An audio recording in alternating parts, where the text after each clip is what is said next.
Picture this scenario. Okay. You're sitting at your work table late at night. You are completely deep in the weeds on a meticulous passion project. We've all been there. Right. And for the incredibly dedicated creator whose research we're examining today, that project happened to be a highly complex Lightning McQueen cosplay. Wow, okay. That's specific. Yeah. So you're putting the physical pieces together, your materials are just spread out everywhere, and you need some background noise to keep your momentum going. Naturally, you need a distraction. So you put on a movie, you cue up the original Cars film, let it play out, and then you just let it roll right into Cars 2. Makes sense for a Lightning McQueen project. Exactly. But as you sit there, painstakingly working on a tribute to this beloved cinematic universe, a realization hits you, and it completely derails your focus. Oh. You suddenly realize that you harbor a deep, visceral dislike for Cars. Oh, wow. Yeah, it isn't just a mild disappointment. It's a profound frustration that eventually inspires a comprehensive analysis nearly 20 years in the... That is quite the pivot from crafting a cosplay. Right. You stop working, you look at the screen, and you're struck by this painful epiphany regarding how fundamentally a beloved studio has altered its creative DNA. And that very moment brings us to the central question of today's deep dive. What the hell happened to Pixar? It is a question that permeates almost every discussion about modern animation. It really does. And what's fascinating here is the immediate temptation to view this through a purely cynical lens. Oh, absolutely. The internet loves a cynical lens. Right. When confronted with a current theatrical landscape that is heavily populated by endless franchise installments and legacy sequels, the easiest narrative to adopt is a simple black and white story of catastrophic artistic decline. Yeah, that they sold out. Exactly. People just love to declare that a once great institution has simply lost its... It's easy. It fits on a bumper sticker. It does. However, the extensively researched material we're unpacking today reveals a landscape that is far more complicated. Way more complicated. We're looking at a deeply nuanced narrative woven with massive corporate acquisition, intense creative burnout, Which is a huge factor. shifting technological paradigms, and crucially, the stubborn, enduring spark of absolute innovation that just refuses to be extinguished. And to you, our listener, regardless of your background, this is a narrative worth exploring. 100%. Whether you study corporate strategy and want to understand one of the most significant mergers in entertainment history, or you're a film enthusiast fascinated by the evolution of visual effects, or even if you just simply remember the absolute awe you felt watching Toy Story. Which I think is most of us. Right. This deep dive serves as a masterclass. We're analyzing a sprawling case study on what happens when groundbreaking, unadulterated artistic vision collides head-on with the unrelenting machinery of a global corporate conglomerate. We're essentially dissecting the ultimate modern fable of art versus commerce. The classic battle. Yeah. To understand the current state of this studio, we have to map out its entire evolutionary timeline, because the seeds of its current identity crisis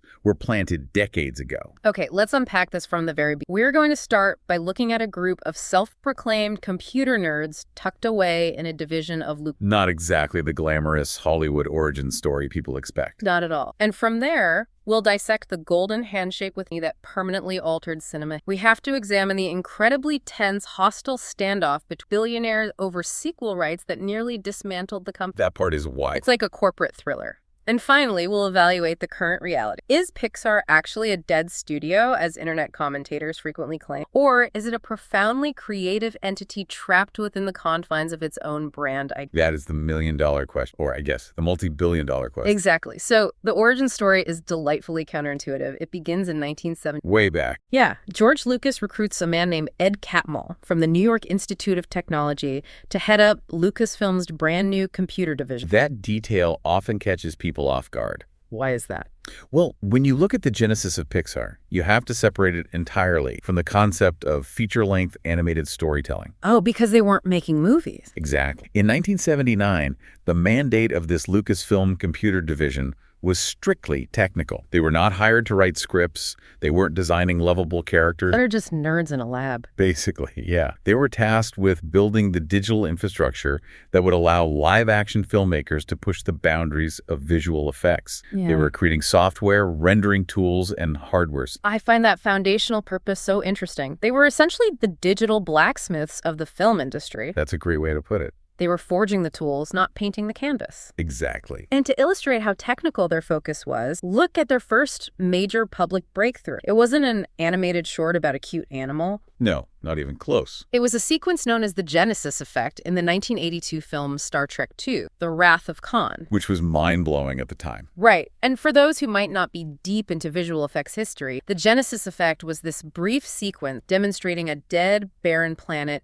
rapidly terraforming into a lush, green, life-sustaining world. And we really need to pause and appreciate what a monumental technical hurdle that was in 1980. Because computers were basically calculators back then. Pretty much. At that time, simply rendering a smooth geometric sphere on a computer required immense processing power and complex mathematics. Just a sphere. So the Genesis effect required algorithms that could simulate the chaotic, random nature of organic growth. Mountains forming, atmospheric changes. Right, spreading vegetation. It was the first completely computer-animated sequence in a feature film, and it required them to invent entirely new ways of manipulating digital particles. So they were doing math. They were solving mathematical equations, not narrative art. Right after that breakthrough, they managed to develop their first full film resolution digital image. Which was another huge milestone. Yeah, this steady drumbeat of technical miles leads to a pivotal recruit. They reach out to a traditional animator named John Lasseter. A name everyone knows. Right. He comes in initially to do some freelance work, and by 1984,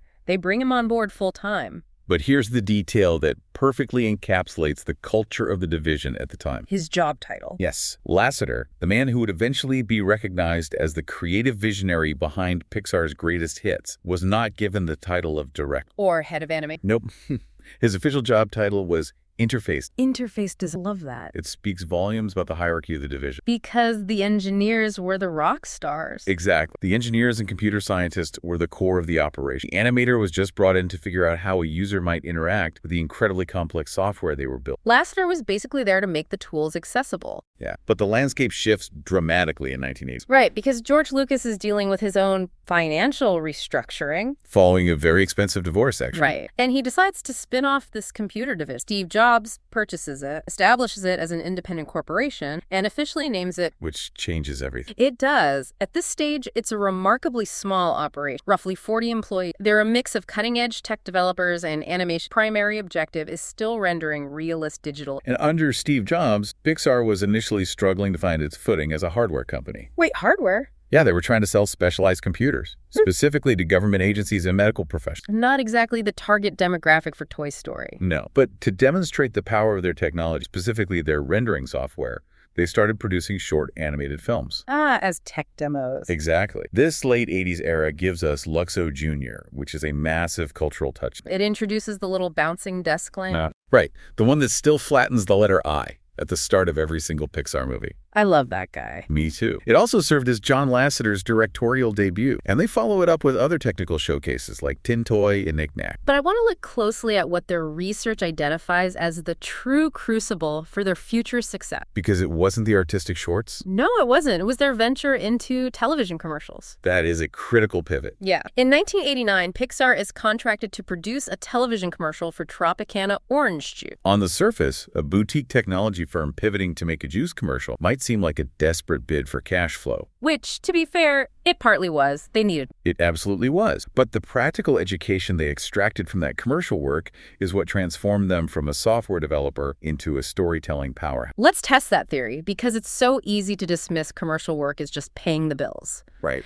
How exactly does animating an orange prepare a team to revolutionize cinema? Think about the constraints of commercial advertising. Okay. When this room full of brilliant computer scientists and traditional animators took on the Tropicana account, they were suddenly forced to learn the rigorous discipline of the entertainment business. Because they couldn't just play with algorithms anymore. Exactly. First, they had to learn how to pitch an idea to corporate executives who didn't care about rendering software. Those executives only cared about selling juice. Right. Second, they had to learn how to tell a cohesive, engaging story in exactly 30 seconds. Wow, yeah, 30 seconds is tight. There was no room for self-indulgent technical flexing.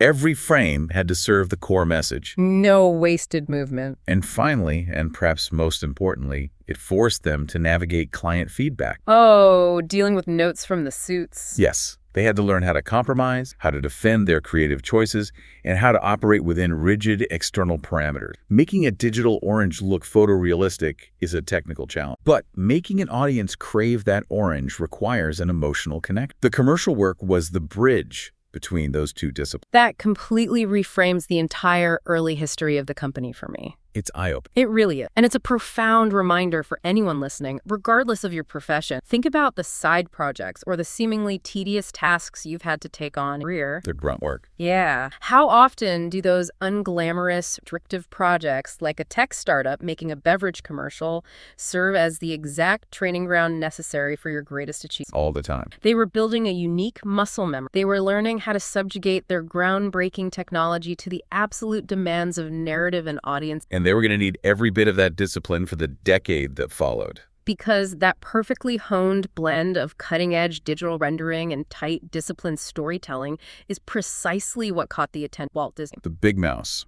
The Big Mouse. In the early 90s, specifically between 1990 and 1991, Disney and Pixar begin negotiating. And these discussions culminate in a monumental agreement. Disney will fund and distribute at least one feature-length, completely computer-generated animated film produced by Pixar. It is the handshake that reshaped the entertainment industry. Without a doubt. The culmination of that agreement, after years of grueling production, is the release of Toy Story in November of 1995. And the financial return is staggering. It becomes the highest-grossing film of the year, Generating over $360 million globally. which was huge for 1995. Massive. But beyond the box office, we have to look at the critical validation, because that is where the true paradigm shift occurred. Toy Story doesn't just win technical awards. No. It earns Academy Award nominations for Best Original Song and Best Original Musical or Comedy Score. But the historic milestone is its nomination for Best Original Screenplay. It's the very first time an animated feature film is recognized by the Academy for its writing. And John Lasseter also receives a Special Achievement Oscar for his leadership. The significance of that screenplay nomination cannot be overstated. Why was it such a shock to the system? Prior to 1995, the Hollywood establishment largely viewed animation as a secondary. Something just for kids. Exactly. A genre strictly for children, reliant on broad physical comedy, musical numbers, or adaptations. Right, the classic Disney princess. Yeah. The idea that an animated film could feature a script with the structural integrity, character development, and thematic depth of a live-action drama was foreign to the Academy. They just didn't see it as real cinema. But by nominating Toy Story for its writing, the industry was forced to acknowledge that Pixar wasn't just inventing a new way to draw, they were inventing a new way to write. I love how the research material of this. It notes that this collective of tech enthusiasts had mastered the art of inflicting profound emotional resonance on both children. Inflicting emotional resonance. Yeah. It's so active. It really is. I want to dig into that concept of profound emotional resonance. Let's do it. Because of the massive success of Toy Story, Disney and Pixar negotiate a 5-film extension to their contract. Right. And the output from that specific contract represents one of the most astonishing runs of creative perfection in cinematic history. It's unparalleled. We see the release of A Bug's Life in 1998. We get Toy Story 2 in 1999. In 2001, they release Monsters, Inc. Classic. In 2003, Finding Nemo. And in 2004, The Incredibles. That unbroken streak of critical and commercial triumph is what cemented Pixar's reputation. During this era, they established their legendary headquarters in Emeryville, California. Right. They're simultaneously pushing the absolute limits of computer processing while elevating the standards of cinematic screenwriting. I want to stop and focus on Monsters, Inc. for a moment. Oh, yeah. The research dedicates a significant amount of praise to this specific film, framing it as the ultimate proof of Pixar's golden age gene. But from a skeptical perspective, couldn't someone argue that Monsters, Inc. is just a standard formulaic buddy comedy? Sure. I mean, it's the classic trope of a reluctant, irresponsible bachelor who is suddenly forced into a father figure role. We've seen that narrative structure in hundreds of live-action sitcoms. 3 Men and a Baby comes to mind. Exactly. So what elevates this film to the status of a masterpiece? The brilliance lies in how they construct the world around that familiar trope. The world building. Yeah, they don't just lean on the buddy comedy dynamic. They build a meticulously logical, entirely original universe that fundamentally subverts a universal childhood fear. The monster under the bed. Exactly. The premise relies on the concept that monsters are real, and they do hide in closets. But the subversion is that they aren't hiding there out of malice or an innate desire to terrify children. Right, they're just clocking in. They're simply blue-collar workers working a shift. Their entire society, their power grid, runs on the kinetic energy generated by the screams of human children. That world building is where the genius reveals. It takes the irrational fear of the monster under the bed and rationalizes it into an industrial energy crisis. Which is brilliant. And the earnest thematic pivot of the film is the discovery that laughter-pure, unadulterated joy is exponentially more powerful and sustainable than fear. It is a staggeringly layered concept. It really is. To take an idea that complex, built a flawless internal logic for it, and then execute it with such emotional warmth is the definition of peak Pixar. When you look at the thematic ambitions of these films, you start to understand why the research categorizes this era as prestige cinema for children. Prestige cinema for children, I like that. They were not merely producing distractions. They were crafting intricate narratives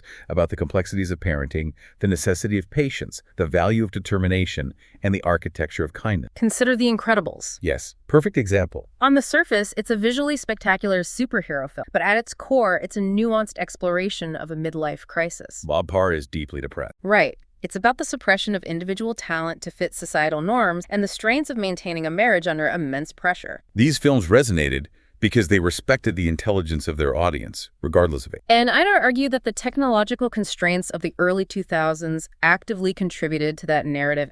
How so?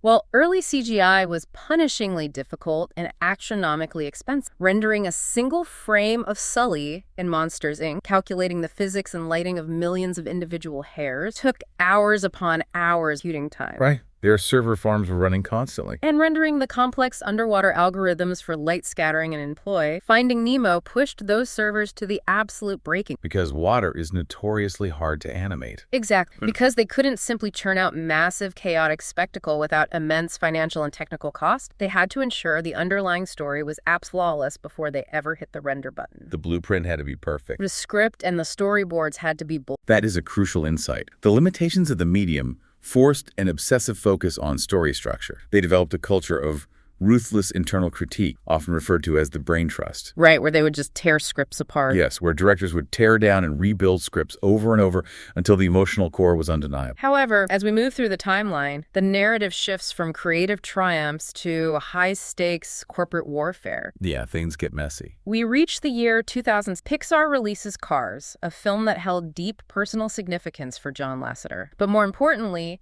the end of that historic 5-film contract with Disney is imminent. The clock is ticking. And this impending deadline initiates what we can only describe as the billion-dollar standoff. Here's where it gets really interesting. Yeah, this era of the company's history reads less like an exploration of animation and more like a ruthless corporate espionage thriller. Truly. The contract is expiring. Steve Jobs, acting as the primary owner and negotiator for Pixar, approaches the table with an incredibly aggressive strategy. Jobs recognizes that Pixar is the creative engine driving the animation industry, and he demands a radical restructuring of their partnership. He wants a bigger piece of the pie. A much bigger piece. He proposes that, moving forward, Pixar will retain the vast majority of all financial profits. Wow. Furthermore, he demands that Pixar retain full ownership of the intellectual property, character rights, and sequel rights for any films produced after Cars. Essentially, Jobs tells Disney, we are doing the heavy lifting, you're just the delivery mechanism, we will pay you a standard 10% distribution fee, and that is the entirety of your involvement. It was a brazen, uncompromising gambit. And Michael Eisner, who was the CEO of Disney at the time, views this proposition as an absolute non-starter. Of course he does. Yeah. Disney built its empire on owning intellectual property, not renting it. Right. Neither side is willing to concede. Consequently, around 2004, Steve Jobs publicly declares that the partnership is dead. He walks away. He announces that Pixar will not renew its contract and will actively seek out competing distribution studios for its future slate of film. They're prepared to walk away entirely. The psychological impact this standoff had within the walls of Pixar must have been suffocating. It had to. Because the fine print of their original 1991 agreement contained a poison pill for the creators. Oh, right, the rights. Yes. If Pixar walked away,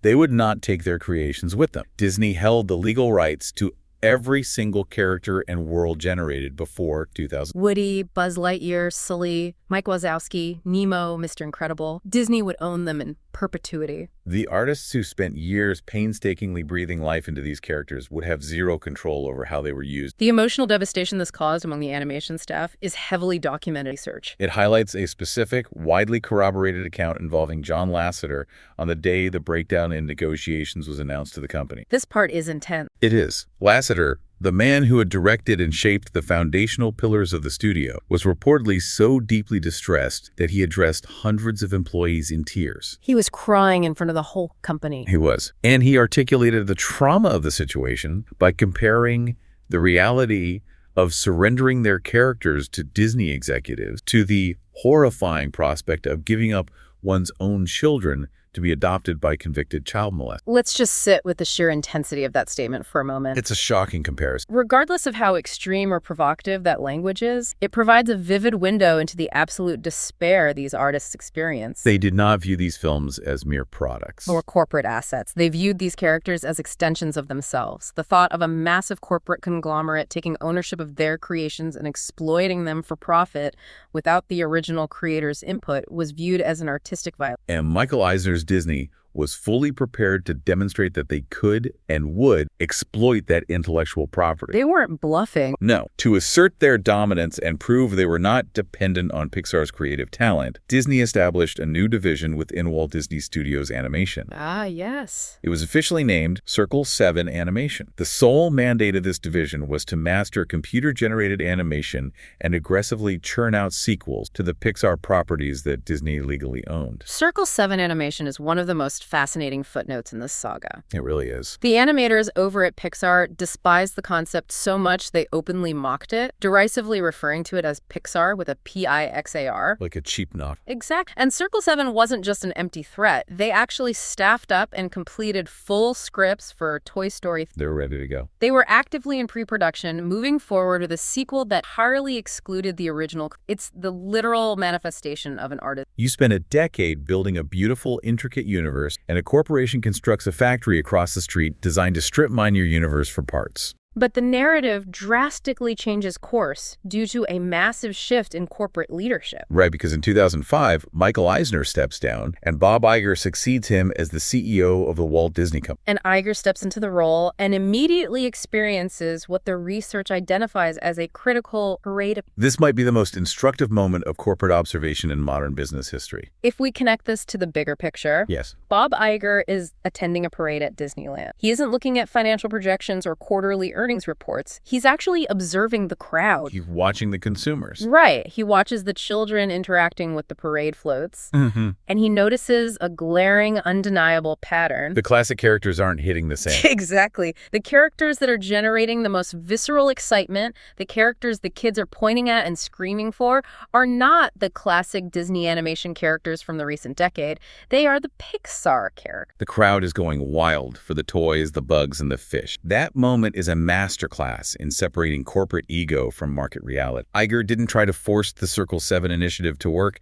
just to prove Disney's superiority. Like Eisner might have. Right. He looked directly at the end consumer, absorbed their genuine reactions, and acknowledged a terrifying truth. Disney animation was stagnant. The foundational bedrock of the company Walt Disney built was creatively dead. They were no longer driving the culture. Without Pixar, Disney was losing its connection to the next generation of children. Recognizing that reality requires immense humility. He does. So Iger swallows the institutional pride, reopens negotiations with Steve Jobs, and they structure a historic acquisition. In 2006, the Walt Disney Company buys Pixar outright for $7.4 billion. That is a staggering number. But crucially, as part of the deal, they agree to preserve Pixar's internal culture. Furthermore, they install Pixar's leadership, specifically John Lasseter and Ed Catmull, as the heads of the entire Disney animation. They essentially bought the company to put them in charge of their own. Exactly. And as for the Circle 7 division, it's immediately disbanded.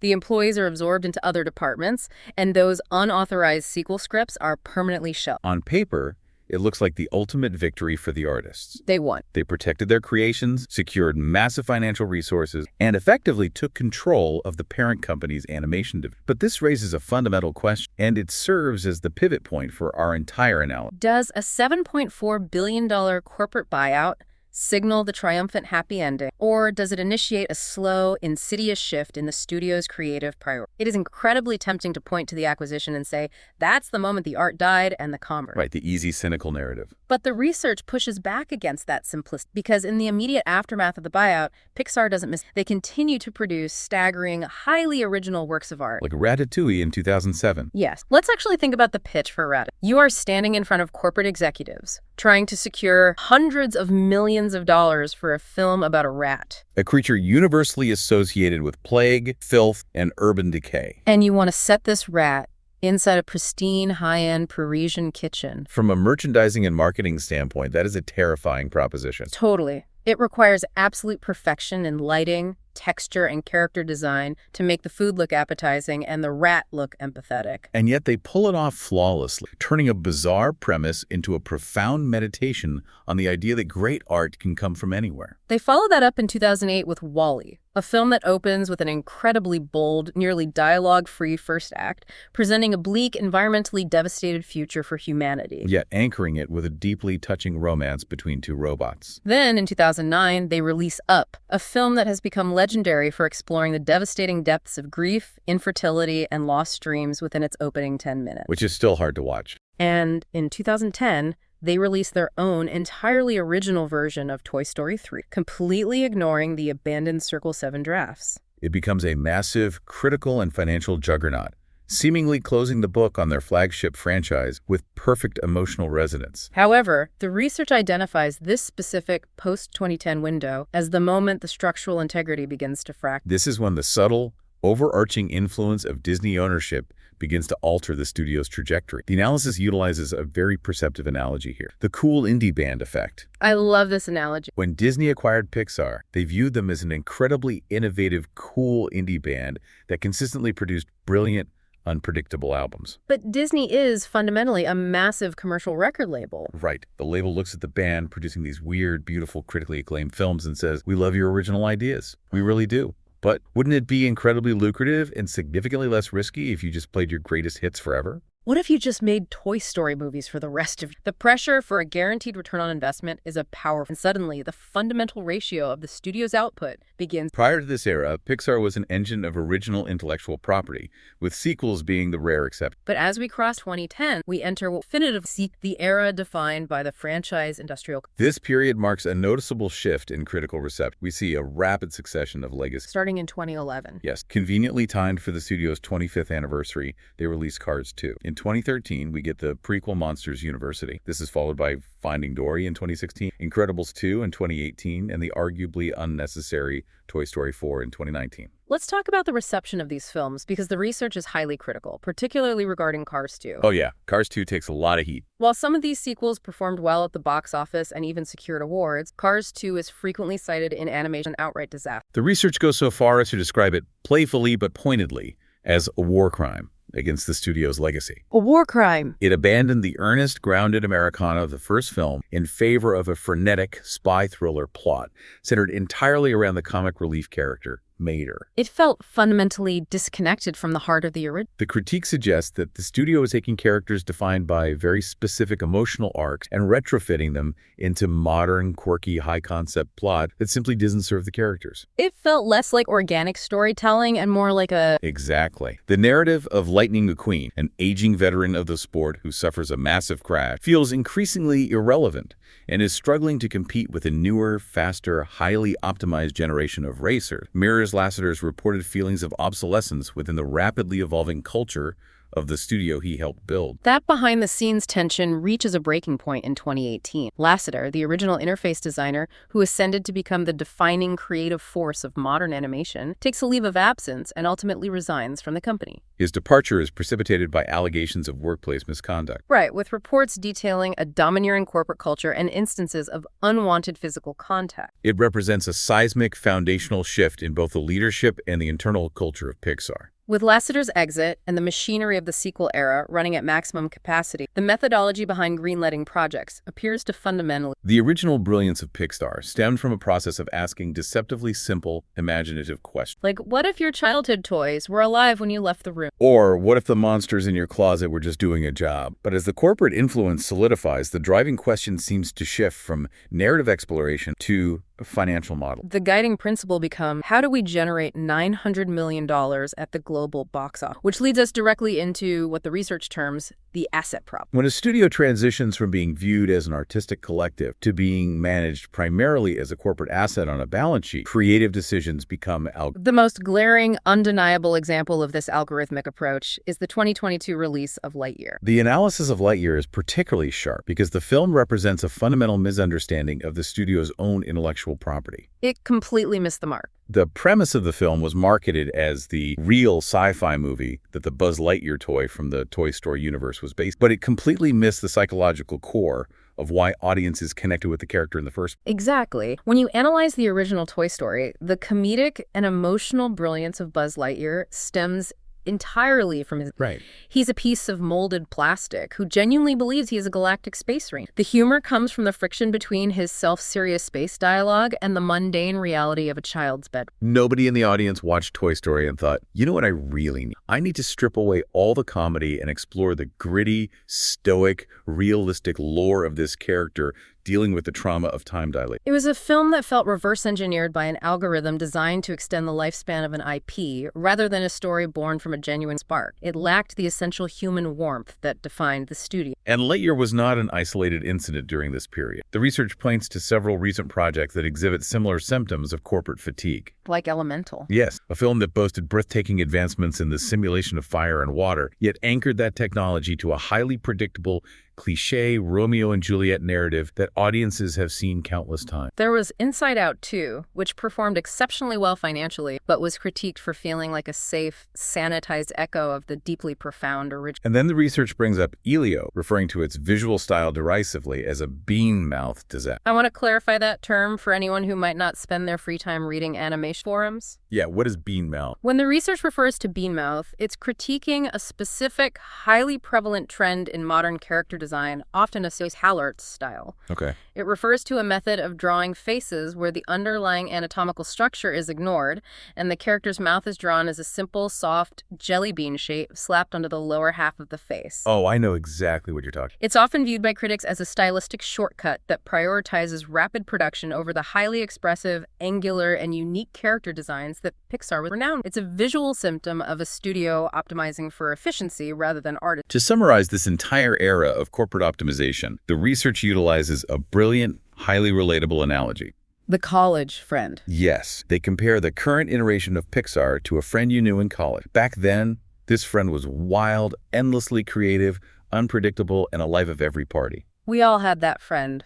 But years have passed, and now that friend works a demanding, high-pressure, 9-to-5 corporate job. They are exhausted. They aren't particularly spontaneous or funny anymore, though occasionally they do something unintentionally hilarious. They're just tired, trapped in a repetitive loop of obligation. That analogy perfectly encapsulates the inherent tension of the franchise industrial complex. Corporate ownership inherently demands scale and predictability. If a conglomerate is going to invest $200 million into production and another $100 million into marketing, the shareholders demand a high degree of certainty that the film will return $800. And the harsh reality is that scale and predictability are actively hostile to original, weird... It is an uphill battle to convince a corporate board to greenlight a movie about a rat cooking in Paris or a silent robot compacting trash on a dead Earth. Especially when the board knows they could simply mandate the production of Toy Story 5 and practically guarantee a massive financial return. Which brings us to the most crucial, nuanced section of this entire analysis. Right, because it's not all doom and gloom. We have traced the meteoric rise,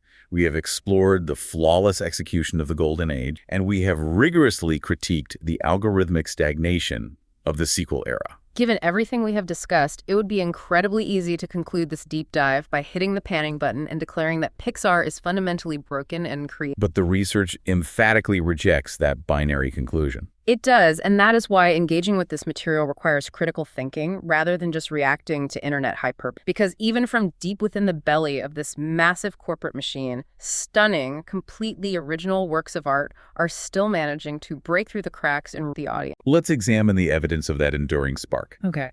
In 2012, amidst the rising tide of sequels, they released Brave. The research highlights how structurally unique this film is. It is the only princess film in the broader Disney catalog, produced entirely by the Pixar studio. And rather than falling into the generic modern girl boss trope where a flawless heroine easily overcomes external obstacles, Brave gives us a genuinely flawed, stubborn protagonist. The narrative focuses deeply on the complicated, messy, and ultimately beautiful process of repairing a fractured relationship between a mother and a daughter. It communicates a complex message to its audience. Families are rarely perfect, communication is incredibly difficult, but those bonds are worth valuing and fighting. Then, in 2017, we see the release of Coco. Beautiful. The creator of the source essay, noting their own Cuban and Puerto Rican heritage, admits to initially avoiding the film. Why? There was a genuine fear that a corporate studio attempting to tackle the Day of the Dead would result in a sanitized walking stereotype masquerading as cultural representation. Which is a valid fear. However, upon finally viewing it, They discovered a culturally rich, profoundly respectful, tear-jerking masterpiece. It featured breathtaking visual design, deeply integrated music, and a narrative about family legacy and remembrance that felt like a triumphant return to the studio's prestige roots. And then we enter the unprecedented era of the global pandemic. Right. During this time, the studio produces two absolute gems that were tragically redirected straight to the Disney Plus streaming platform, Denying them the massive theatrical cultural footprint they arguably deserve. First, in 2020, we get Soul. I want to spend a moment analyzing Soul because it serves as the ultimate rebuttal to the idea that animation is merely a babysitting tool designed to sell merch. Soul tackles incredibly heavy, abstract adult themes of existentialism and the meaning of purpose. It attempts to visually represent the great before the abstract realm where personality. For a child watching, it plants beautiful, simple seeds about appreciating the small moments in life. But for an adult, you watch a character achieve his lifelong dream, only to realize that the achievement doesn't fundamentally fix his internal emptiness. It forces you to step back and reevaluate how you define your own existence. To execute a concept that philosophically dense in a family animated film is an astonishing. And the following year, in 2021, they released Luca. Ah, Luca. Now, the research notes a personal distaste for the specific character art style utilized in this film. Referencing the bean mouth aesthetic we discussed. Yes, but acknowledges that the environmental rendering and the core narrative are gorgeous. It is a wonderfully simple, low-stakes story. Two sea monsters become friends, assume human forms to explore a small town on the Italian Riviera, and try to win a local triathlon to buy a used vessel. It's incredibly specific, charmingly weird, and deeply personal. It proves that the studio doesn't always need an apocalyptic threat or a massive conceptual universe to tell a compelling story.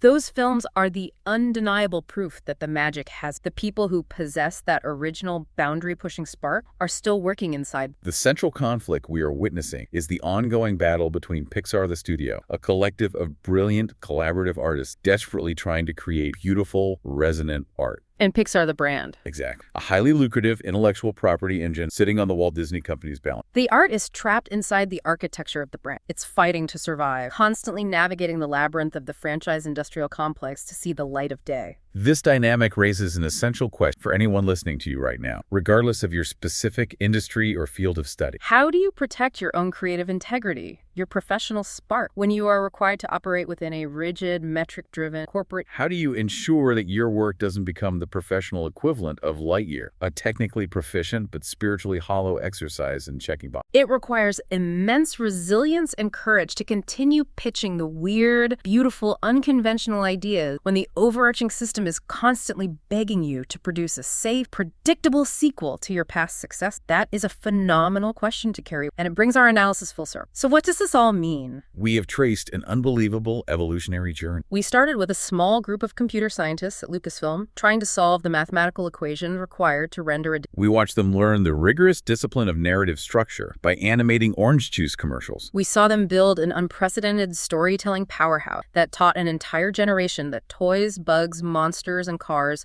possess complex emotional lives. We analyzed the high-stakes billionaire standoff that almost tore the studio apart. And we witnessed a beloved artistic collective transition into a massive corporate asset caught in an endless tug-of-war between original artistry and legacy. And the ultimate synthesis of this deep dive is that the legacy of Pixar is not merely a nostalgic memory to be looked back on fondly by millennials. No, it's an active, ongoing testament to the raw, undeniable power of pure, unadulterated. The concept of a rat mastering French cuisine, the narrative of a father crossing an ocean to find his son, the visual exploration of the human soul. These are beautiful, daring concepts that demand to be celebrated. We must actively champion that innovation and support those original stories with our attention and our dollars, rather than simply succumbing to cynicism and doom-scrolling about the death of cinema every time a mediocre sequel is announced. We have to elevate and celebrate the creative victories if we want the studios to keep taking risks. And I want to leave you with a final provocative thought, something to really mull over as you process this history. Let's hear it.